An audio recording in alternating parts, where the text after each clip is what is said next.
Gullu Singh takes us through a mindful breathing practice for relaxation and awareness. Mindfulness of breathing is the only practice that the Buddha described himself doing on the night of his awakening, but also after his awakening. So the beautiful thing about this practice is that you won't outgrow it. And the instructions are as follows. The first instruction is to go to the forest at the base of a tree or a secluded hut. So for us, this would be finding a place when it's possible where there's some quiet, some seclusion. And if that's not available, maybe just the inner attitude of secluding the mind, kind of the notion that the object of mindfulness, the breath, will be here, and then the rest of the world is in the background. So the mind is secluded from all that activity. Sit down, legs crossed, spine upright.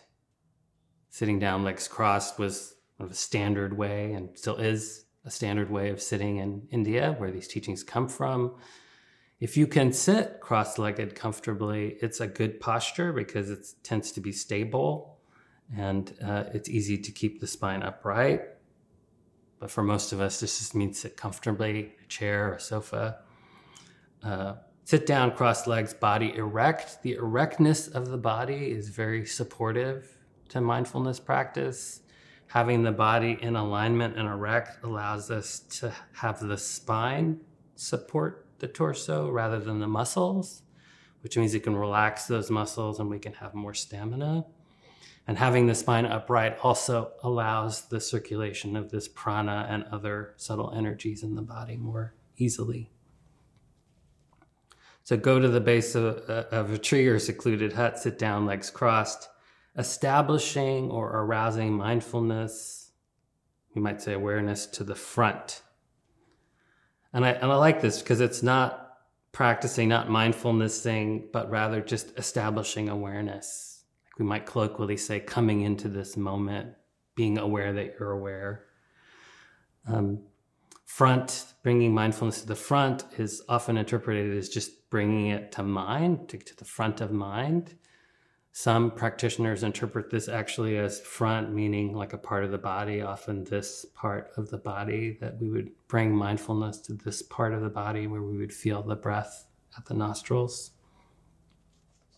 That's quite useful to explore what resting the awareness on various parts of the body with the breath feels like. It's quite different to feel the breath here than it is to feel the breath deep in the belly. Generally, higher tends to be more energizing and enlivening, and lower in the body tends to be more calming and settling. So the next instruction is contemplating the body or the breath, diligent, ardent, clearly knowing and mindful, free from desires and discontent. So this diligency, this ardency is, the instructions are so simple. Place the attention on the breath, but yet the mind inevitably wanders. So we need some resolve, some diligence, some commitment to come back again and again and again. This is kind of the cornerstone of meditation practice, that we don't just give up when the mind wanders. And for us Westerners, this is often a dance between, those of us that are goal-oriented or overachievers. We can try too hard, which is not productive. Finding this middle way between ardency and relaxation. Clearly knowing, this practice is very helpful to clarify the way in which we know and see our experience, that we learn to recognize patterns of experience and the ways in which we react to them. And for many people, this is actually quite a challenge, just to experience the body and actually recognize what's happening. Like I've worked with people where I ask them, what are they feeling in a particular part of the body, and they can't sense it. Or I say, what emotions are you experiencing? And it's just a conglomeration of experience. It's quite common that people who have this, they'll just make a sound like that, because they can't articulate what sensations are happening in the body and what emotions are present. So for these people in particular, and for all of us, it's a profound shift to be able to recognize the inner state and the components of experience so that they're more manageable. The last part of that, free from desires and discontent. Easier said than done. But it points to a kind of attitude in practicing this present moment awareness that, we often say is non-judgmental, or we invoke a attitude of kindness or welcoming or curiosity or interest, to practice being less obsessed with our desires and our discontent. So the next instruction is breathing in long. One knows they're breathing in long. Breathing out short. One knows they're breathing out short. So this could literally mean just taking in a deep breath to feel the body. And then also just to investigate or notice the breath. Is the breath long? Is the breath short? Is the breath coarse? Is the breath fine? Is it rhythmic? Is it irregular? To become more in tune with the breath just as it is in the body. And I want to point out here that the verb here, the activity that we're being instructed to do, is very simple. It's just to know the breath, not to control it, not to manipulate it, not to breathe a particular way, just to know it, to be aware, to allow awareness to predominate, to dwell in this awareness of breath. And also nothing to figure out. Knowing is a very receptive activity, and it's quite useful to notice what's the quality of our attitude when we're trying to be aware. Is it a kind of sledgehammer approach? Are we gripping tightly? Or is it a relaxed, open, receptive receiving of the knowing of the breath? Then the next instruction, it shifts slightly from knowing the breath to breathing in, experiencing the whole body, breathing out, experiencing the whole body. To me, this experiencing seems maybe slightly more active than knowing, that we can bring this quality of experiencing to the entire physical body. And actually, sometimes the breath is considered a body. So the breath body, the entire cycle of breathing.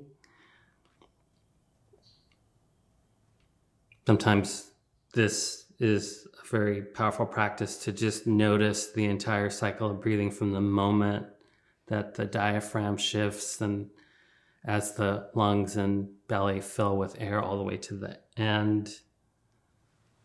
To become more attuned. Sometimes this is referred to as the beginning, the middle, and the end, that we become more attuned to all facets of the breathing from the more coarse to the more subtle.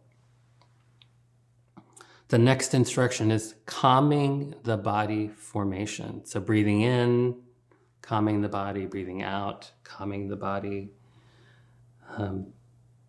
The formation is often just the physical body. So like the tension that we hold in the body, the tightness, the places where we're constricted or the energy is blocked.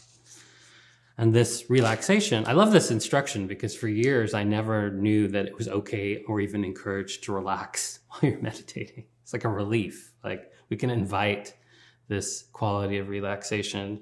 And when we're relaxed, it supports our ability to be present. When we're tense or clenched or in discomfort, it's much harder to just be there for our experience. So this is one of the seminal teachings in Buddhism, is that all things are in flux, all things are inconstant.